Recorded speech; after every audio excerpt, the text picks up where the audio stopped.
Good morning, everyone. Good morning. Good morning. Good morning. There we go, everybody. A little chill on the voices this afternoon, or this morning. Well, we do welcome you and thank you for coming out for this special event on the Washburn campus. We have done this every year for many years now, and it is always something that we look forward to and something that makes our campus, we think, more friendly, and recognizing all that our students have done and all others have done in service to our country. I know you realize this, and I'm sure you've heard this in conjunction with this year's celebration. This was originally called something different than Veterans Day, okay? And it was to recognize the conclusion of World War I. And that conclusion of World War I is celebrated today 100 years after that occurred. 100 years. And think about that. How many things do we know? How many celebrations do we have that can last for 100 years? But it was so important to us and to our country that we continue to recognize the service of so many millions of young men and women who have served in the military over these 100 years. 100 years. It's amazing. And we do today still have young men and young women representing us at war around the globe. Sometimes it's not exactly the same kind of war that it was in World War I, but nonetheless, no less important. We need to think about all of those folks that are still serving. And we need to think about all of you that served in the past, all of the ones that did not come back, and make certain that we don't make the same mistakes in the future. So today I congratulate each one of you that has been in the military, those that are still in the military. It's a special event for all of us. And we have a special guest here today from that we'll recognize, Mr. Huber. Andrew Huber, where are you, Andrew Huber? Somewhere. He is an archivist for military and history. And then now it's my great honor and my great pleasure to introduce our Master of Ceremony for the remainder of this outdoor portion of our program today. And would you please help me welcome Chaplain Phil Witzke.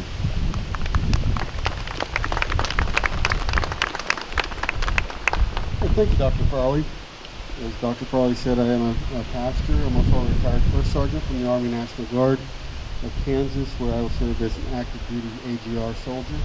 So today I want to just take the opportunity to say thank you to the veterans who are serving now and who have served in the past, especially those veterans who've come out and braved the cold to join us here. And now it's my distinct pleasure to start the ceremony today with the Kansas Territorial Pipes and Drums.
share with us while we try to create fire in the wind.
Thank you, sir. It's my pleasure to introduce Christina Kessler.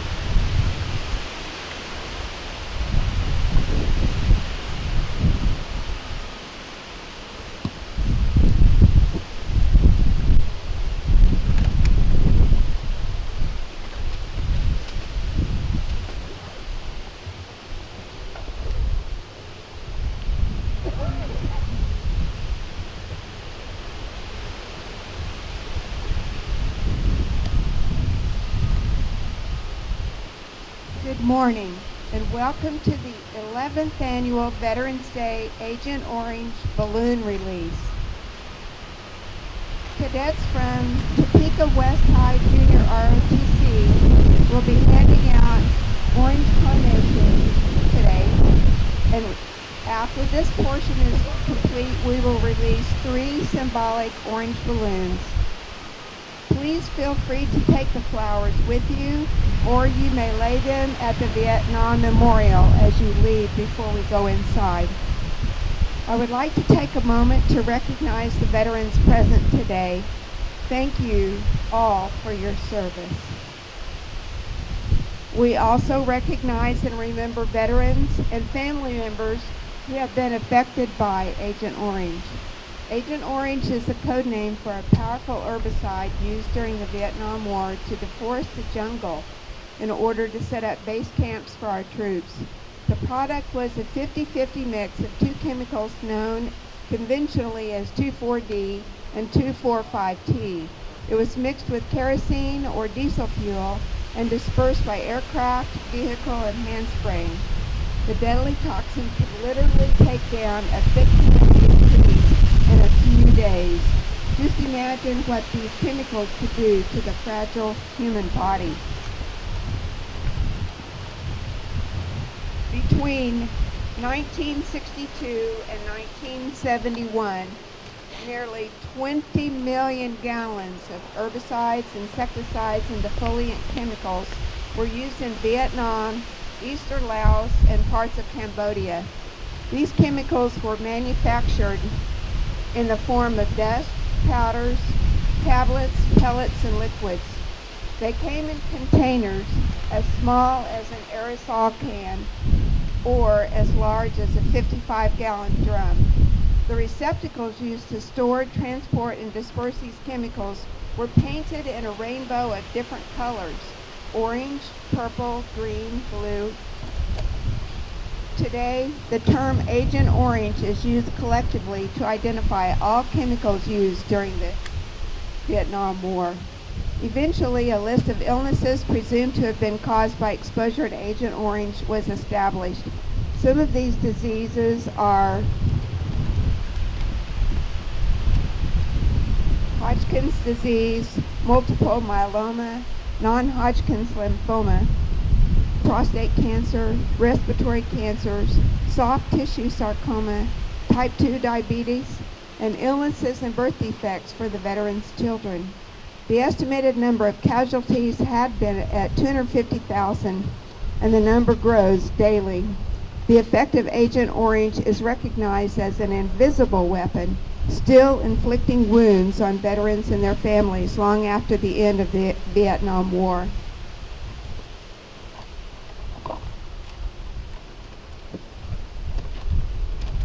The Agent Orange Victims and Widows Support Network is the originator of today's event. The Quilt of Tears is a traveling memorial in honor of veterans of the Vietnam era exposed to Agent Orange. During the 1980s, the initial Quilt of Tears project was started by Jenny Lefevre to commemorate the death of her husband, Gerald. Jenny, one of the original Agent Orange widows, dedicated her life to fight the battle pertaining to Agent Orange and its effects on Vietnam veterans and their families. When asked at what point she would stop her work, she always replied, "Never. I'll never quit, as long as I can help people heal." She passed away September 8, 2004, and today, many other Agent Orange widows and surviving family members continue with her project. The Quilt of Tears has been described as an unbelievable sea of orange fabrics with hundreds of patches depicting the stories of those Vietnam veterans and families who have suffered with the effects of Agent Orange. The quilt is cared for, assembled, and driven across the United States by Sheila and Henry Snyder.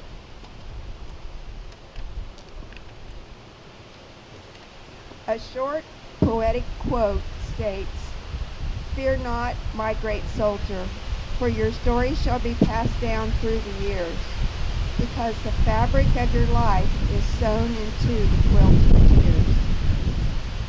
Today, we come together with groups of people all across our country who pause to remember, to reflect, and to honor all those who have been affected by the use of Agent Orange. So on this Veterans Day in 2018, I invite all of you to join with me in a brief moment of silence.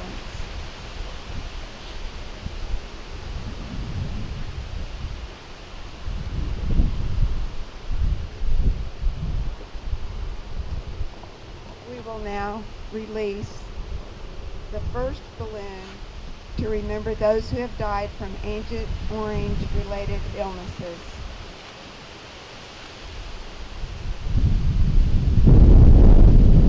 The second, to show our solidarity with those now suffering.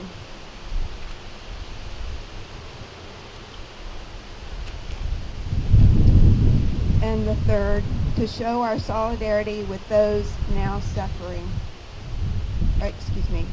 To express our hope for a future without any more harmful effects of Agent Orange. Thank you.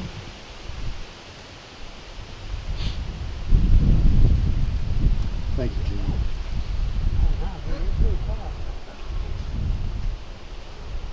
Prepare to post the colors. This time we'll post the colors, following which Washburn Rural High School will present the national anthem. Post the colors.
Thank you, Mr. Chaffee. I'd like to direct your attention now to the space behind you, facing the rear of the crowd. It's my distinct honor and pleasure this morning to announce and to present to you the silent drill team, the Marine Corps Junior ROTC in Topeka High.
gentlemen, this concludes our performance.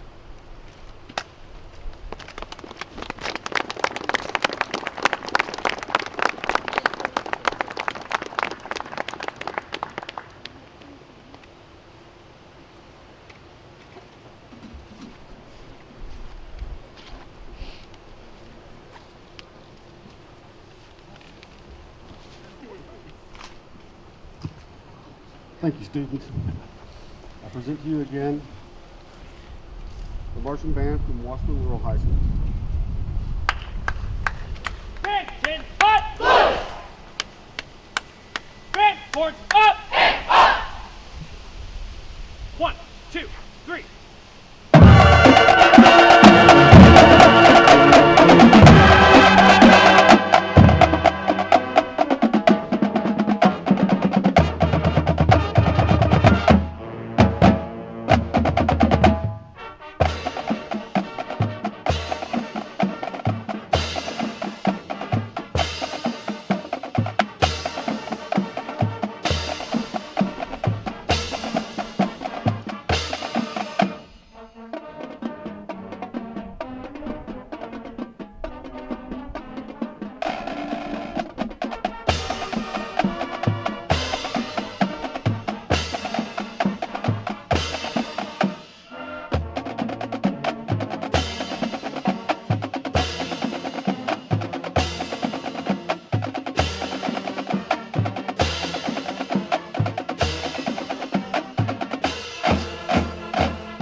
Good morning again, and welcome to the warmth of the Student Union. If you will take your seats, if you've got a chance to get a cup of coffee or something to drink, take your seats. We'll be starting in just a couple of minutes.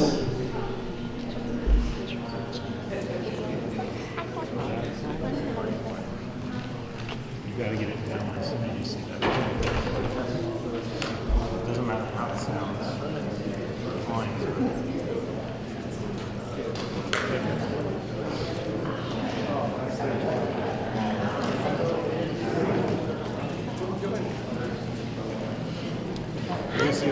Did you want some coffee back there? I turns it down, right turns it. Gave them my flowers.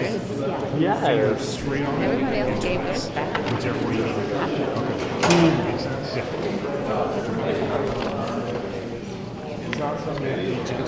Because, I mean, don't be on the camera, but it's quick. It's better to get it quick. Nobody's going to notice and we can fix it. But as soon as you see that red, it's gone. Well, it's not quite that bad, but if it stays constant like it was. Thank you, John. Yeah. I know this is challenging.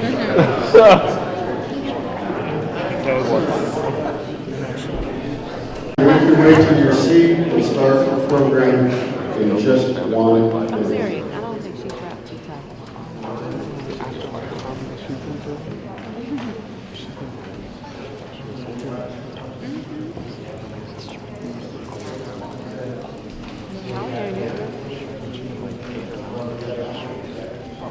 Yeah, because she's taking those shots.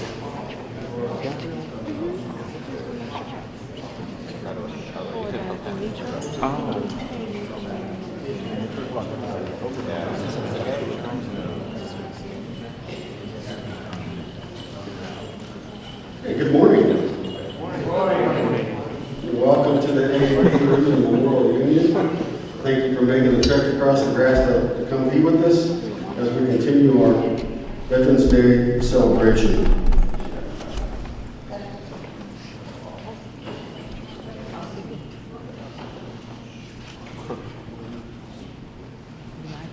As we prepare to continue, let's bow our heads for a word of prayer. Most gracious Heavenly Father, we thank you. Lord, we thank you that you have given us breath, given us life, that we may come together today to memorialize, to remember, and to honor those who have served this great nation. Father, we thank you for those lives that were given that we might be free. We thank you, Father, that you have provided a place where we can be free, that we can come before you without fear, without having to be in hiding, that, Father, we can come together in your name in one place to celebrate together. Father, this morning we ask that you would grant us your blessings on these ceremonies. That, Father, you would be in our midst this morning. It's in your Son's holy name do I pray. Amen.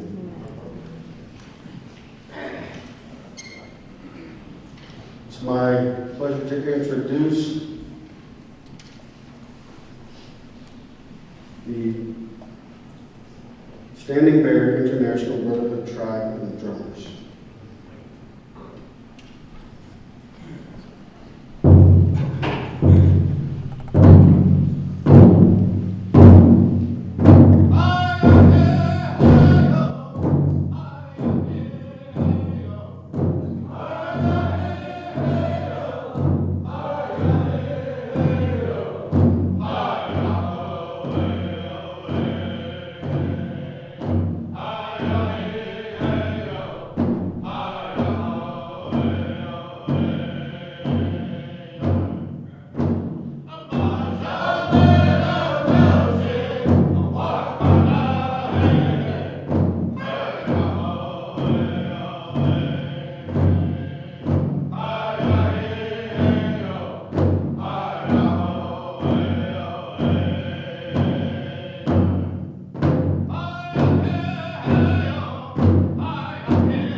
Angela is a member of the Kansas Army National Guard, where she serves as a major. She was raised in Maquoketa. Did I say that correctly? You're close. She comes from Iowa.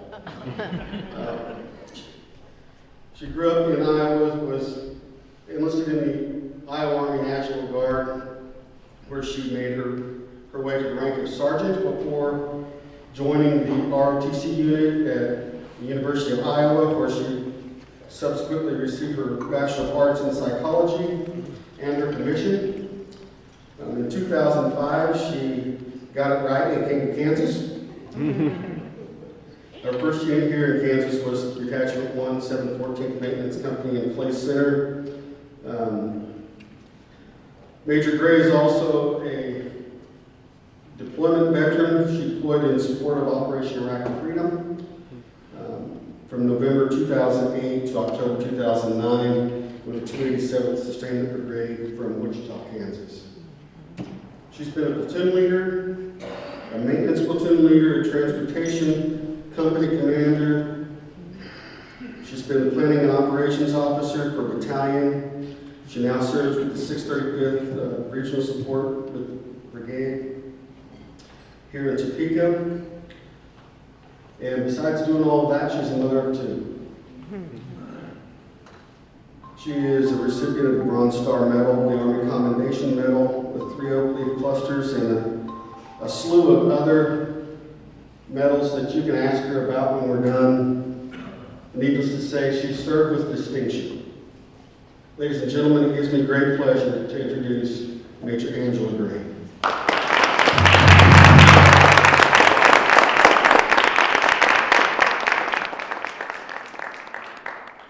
Phil makes me sound way cooler than I am, but if you ask my children, they'd probably tell you a different story as well. You almost stole my thunder, Phil. I was getting nervous there for a minute. I'm very honored to be speaking here today, and then I looked at my notes and thought, ooh, I put the wrong speech in, but that's okay. I'm seeing 2 other events this weekend, and guess what? The other parts of the notes I'm missing are in here, so you got lucky today. I'm very honored to be speaking here today, and there's a little story before I go into it. I've got friends here at Washburn. I like my friends, and when I asked me to put my packet in, I'm like, there's no way anybody would want to hear my story. I'm kind of boring and blah. And then my friend said, well, you're in, and I thought, you've got to be kidding me. Now I really have to talk and plan out my speech and so forth. So I have to laugh about it, because when I just, oh yeah, whatever. Now I'm here and I'm like, wow, I really have to perform today now. So I'm like, I'm very honored to be here, and I hope you enjoy what I have to say, because Dr. Farley almost stole some of my thunder again too. I'm like, God, please don't go into some of the details, because I'm not gonna have anything to talk about that sounds relevant or cool, nothing. And thank God he didn't go into greater detail. So some of the stuff I'm pulling from other speeches or other events that I've done throughout my military career. With it being the 100th anniversary of World War I, there's lots of changes and lots of things we can talk about. But some things that Phil didn't hit up on is, well, I am an Iraq War veteran. I am the current VFW Post 1650 commander and the first female commander in his 89 years of operations. I have 23 years in the National Guard and I've achieved the rank of major. Before I go into my story, the United States military has came a long way in the last 100 years. The role of women has changed, modernization happens regularly, and the equipment and uniforms are always upgraded to the latest and greatest. But before I go in there, I kind of wanted to give a little bit of background, a little bit of historical data that I use. So if you find imperfections, please let me know. I'm not the greatest history buff, but what I wanted to talk about, each of us, this is a great day to be American and to be a veteran. Each of you present this day is either a veteran of a military service member or have a loved one or a friend who is a service veteran. Is a service veteran. I am proud to be a part of this family of veterans, individuals who are brothers and sisters in arms, and who have the honor to be a part of the ceremony on Veterans Day, to honor veterans of the U.S. Armed Forces and those who are no longer with us. The intent is to remind you of the origin and importance of Veterans Day, and to share with you the goodness of the nation's veterans, past, present, and future. So let's review the origin of Veterans Day. World War I, known as the Great War, originally ended when the Treaty of Versailles was signed on 28 June 1919. in the Palace of Versailles outside the town of Versailles, France. However, fighting ceased 7 months earlier when an armistice or temporary cessation of hostilities between the Allied nations and Germany went into effect on the 11th hour on the 11th day of the 11th month. For this reason, 11th November 1918 is generally regarded as the end of the war to end all wars. In November of 1919, President Wilson proclaimed November 11th as the first commendation of Armistice Day with the following words: "To us in America, the reflections of Armistice Day will be filled with solemn pride in the heroism of those who died in the country's service, with gratitude for the history of the victory, both because of the thing from which it has freed us and because of the opportunity it has given America to show her sympathy with peace and justice in the councils of our nations." The original concept for the celebration was for a day to observe with parades and public meetings and a brief suspension of business beginning at 11 a.m. The United States Congress officially recognized the end of World War I when it passed a concurrent resolution on 4 June 1926. A congressional act approved 13 May 1938 made the 11th of November in each year a legal holiday, a day to be dedicated to the cause of world peace and to be therefore celebrated and known as Armistice Day. Armistice Day was primarily a day set aside to honor veterans of World War I, but in 1954, after World War II had required the greatest mobilization of soldiers, sailors, Marines, and airmen in the nation's history. After American forces had fought aggression in Korea, the 83rd Congress, at the urging of the Veterans Service Organizations, amended the Act of 1938 by striking out the word armistice and inserting in its place the word veterans. With the approval of this legislation, Public Law 380 by President Eisenhower on 1 June 1954, November 11th became the day to honor American veterans of all wars. A few words about the importance of Veterans Day. The following is a quote attributed to General George Washington: "The willingness with which our young people are likely to serve in any war, no matter how justified, shall be directly proportional as to how well they perceive the veterans of earlier wars were treated and appreciated by the nation." So this is where I'm going to go into my story. And I tried to clean up my story a little bit I was trying not to tell you what I really did when I was away from home and was out of my mother's control. The drill sergeant wasn't there to watch us.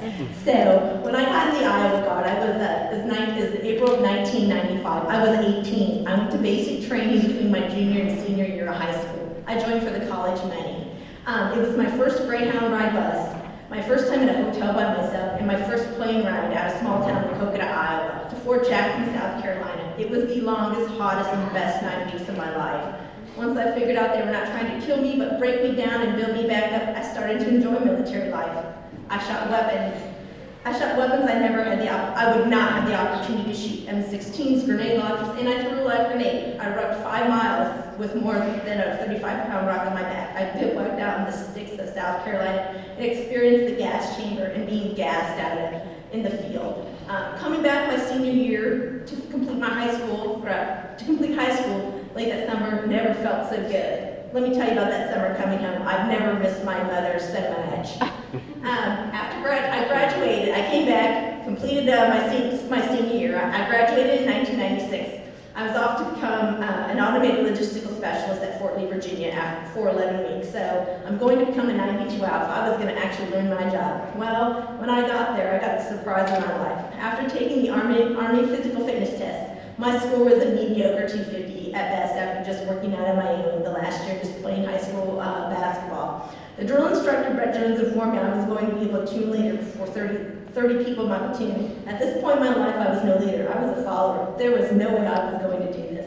I stood in front of these soldiers, and I didn't say a word, as I was supposed to march them over to class a few blocks away. I looked at him with fear in my eyes, and after about 5 minutes of not doing anything, he fired me. Let me tell you, I was happy, as I am horrible at cadence. I have a rhythm. I'm always that guy that's out of step, and I have the worst high-pitched voice ever. But actions have consequences. Guess what we were doing later after class? We were PTing like gurus, but we would have been PTing like gurus regardless if I hadn't quit on the spot, regardless if I hadn't been fired on the spot. So my advanced individual training was fun, as it was less stringent than basic. So after about 6 weeks, we were able to mingle on the weekends. My class generally went out together. We hung out, we got a hotel room together, and we did what most people were doing. were out shopping for clothes, we were getting tattoos, and we were drinking beer. We found that guy that was gonna buy us the beer when we were getting drunk. And then you know what happened when you went back to the barracks that night? You better hope you started drinking water because you were gonna be puking it out as you're running that 5 miles. Because you know your drill instructor knew what you were doing. Shit you shouldn't have been doing, but you were doing it anyway. So that was the fun I had at AIT. But my biggest achievement at AIT was I made the PT Wall of Fame. I made the 290 points NOVA Club. The 300 points club has eluded me my entire career, and at 41, I'm okay with it. I'm just glad to be able to pass it with a decent score anymore. After graduation from AIT, I was glad to be going back home. I missed my mother again that summer. I wanted to start my college career. I was going to a community college work, and I was going to chase my boyfriend, because I missed him too, but not that much. But before I left, my drill instructor took me off to the side and said, "You don't belong in the back of the formation. You belong in the front." I thought to myself, are you crazy? Obviously, he saw something in me I didn't. So in the fall of '96, I returned to my unit, the 234th Signal Battalion in Clinton, Iowa, as I was in the maintenance platoon. I wore black boots to shine. I had a camouflage uniform known as the battle dress uniform, or BDU. I hated my physical fitness uniform as it was cotton gray and the winter peaky pants didn't fit right, as you had all the extra fabric ended up at your ankles and it didn't keep you warm or dry with the weather. So in 1999, I was promoted to sergeant and attended primary leadership development course, PLDC, at Camp Ashton, Nebraska. I made it through the hard part. I mean, marching and cadence were the worst. I would rather have done land nav, taken 10 more tests, and having to march soldiers from A to B. But I only had to do it twice, once to class and once while running. So once that was over, I was good. Thank goodness they were short distances. But you know, I've always been a fan of route step march. After that, my military career kind of hit a stalling point in the non-commissioned officers corps. Good things were happening educationally for me. I just received my associate's art degree in disability services in 2000. I began to look at other options for progressing in the military because at that point in my career, I was looking to stay long term. When I first signed my military contract, I was getting the college money and getting out in 6 years. Then I made the appointment with the University of Iowa ROTC recruiter. He signed me up for a dedicated Guard scholarship in December 2001. In 2003, I graduated with the Bachelor of Arts in Psychology and graduated as a second lieutenant into the Iowa Guard. Well, during that time, I got married in April of 2001. I had a baby in September 2002, and at that time, my spouse wanted to move back to Kansas to be closer to his family. So I agreed, as we were at a good spot to move, as I've been gone to officer basic course for 6 months at Aberdeen Proving Grounds, Maryland. So my spouse packed up our apartment and the baby moved to his mother's house halfway through my training, and that's how I ended up in Kansas, if you were curious. My first unit in Kansas was Attachment 1, 714th Maintenance Company in Clay Center, Kansas. I was a maintenance platoon leader. In Kansas, I moved units a lot. I was a maintenance platoon leader with 770 Transportation Company, heavy equipment transportation head in Manhattan, and then I moved on to be their executive officer also in Kansas City. I was command director to the 287th Sustainment Brigade and deployed to Iraq in support of Operation Iraqi Freedom from 2008 to 2009. My deployment with the 287th Sustainment Brigade was an opportunity of a lifetime. I had the best job. I had a job nobody really wanted at first, but when they saw what I did, we were not the most dangerous part of Iraq. I was envied. My team of 22 and I, and up to 5 VIPs, faced the possibility of death each time we left the FOB. I left the wire to go on missions to visit unit soldiers at other FOBs in the southern half of Iraq. My PSD team, or security team, visited 9 schools with civil military affairs and attended 7 key leader engagements with the brigade commander to meet and greet local chiefs in our area of operations. I have over 50 missions outside the wire and 11,000 accident-free miles. My team of soldiers varied in age from 20 to 50 years old. Each did their job to the best of their abilities, and when I asked them to do late nights, train in 140-degree weather, and then spend long hours on some of the nastiest roads in the world, or sleep in less than desirable areas, or go days without a shower, they never complained but seemed to enjoy it. As a female, my job was scary and highly stressful each time we left the comforts of the wire. But I had a job to do. It didn't matter what your gender was. You were a soldier first. Many of my senior counterparts worried each time my team and I left the FOB, and were always glad to see us walking back to our containerized housing units after each mission. My deployment gave me an education a textbook or college cannot give you. I was able to see the Iraqi population up close. The 287th Civil Military Affairs folks invited soldiers to read to the Iraqi children as they delivered school supplies. The Iraqi schools varied in structure, as some locations had a lot of money and others did not. I saw mud hut schools with thatched roofs, with beat-up desks and beat-up blackboards, to very nice brick schools with windows, nice desks, and blackboards. When my team did security at key leader engagements with local chiefs, we were able to eat authentic Iraqi food, mostly lamb chops, rice, kebabs, fruit, flatbread, and I drank a lot of chia tea, as the majority of my team didn't care for it, and because I was the boss, they passed it off to me. I was very fortunate I was able to visit an Iraqi bakery and an old Iraqi training area while at alumni Iraq, which housed the Regional Maintenance Training Center. The Regional Maintenance Training Center was always a fun visit, as it was short 4 hours with a stop in Scania. The interpreter, Amir, always had fresh bread waiting for us. My unit had soldiers at the RMC who were working with the Iraqis to teach them maintenance or how to be better at maintaining their equipment. And the brigade commander would make several trips up there regularly to visit his soldiers on that FOB. My time outside the wire was spent in the southern half of Iraq, like I said. I went through 9 Iraqi provinces. I saw more desert, sand, sandstorms, donkeys, camels, oil fields, porta-johns, sharing of bathrooms, and dangerous areas to last me a lifetime. I have trained and worked in 140-degree heat in full battle rattle, and sweat just evaporated off me. Nonetheless, I have truly enjoyed serving my country stateside and overseas. I have met many friends on this side of the pool, the pond, and overseas. I have met people I hope to see again, and others I hope to never cross paths with again. I've enjoyed the training, travel, and educational opportunities. My time in uniform is nearing an end, and maybe 2 to 6 years, we will see. I have one more deployment on the horizon, but I have been transitioning to some other ways to assist my fellow soldiers and veterans. We'll see how they turn out. I know one day this will end, and I'll have to hang up my uniform, but I can say I gave it my all, and I will miss it. But I will miss the soldiers the most. However, you will find me at the VFW post 1650, because I am the commander, but I will hopefully transition out of the commander someday, which will probably be soon. But I will be coming back as well to share stories and see what we can do for veterans in the future and make the VFW cool again.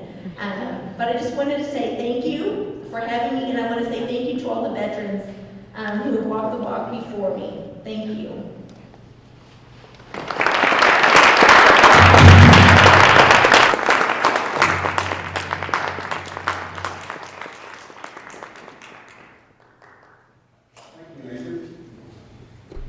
I wish you good luck and Godspeed on your deployment.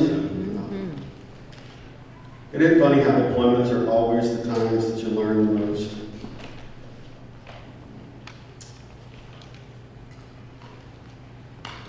Is our tap structure here? Sir?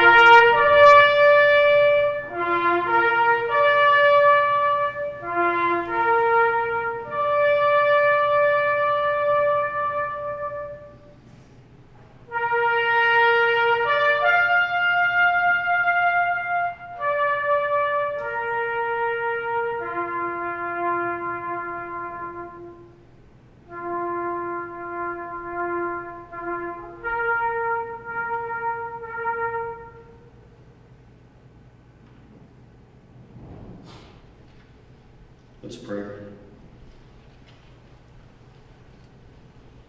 Father God, we thank you for your presence here today.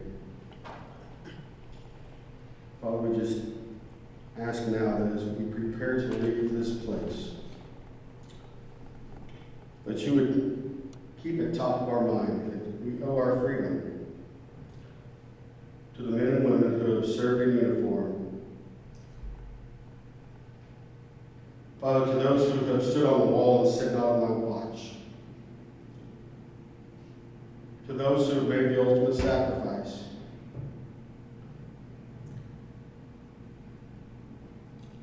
Father, we say thank you.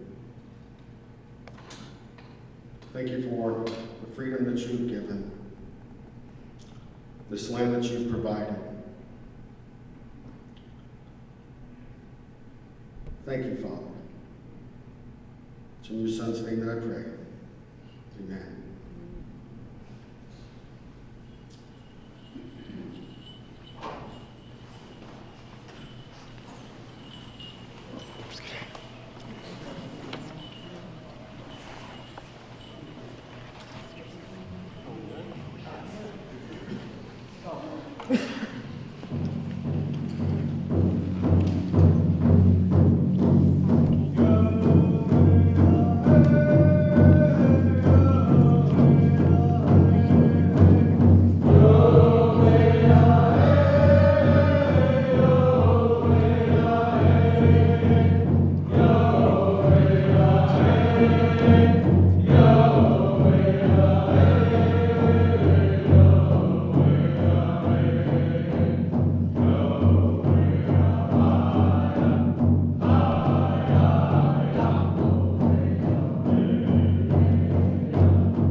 This concludes today's ceremony. Please join us in the back for a brief reception or at the social event at Piggy's Coffee, 21 across the street to the north.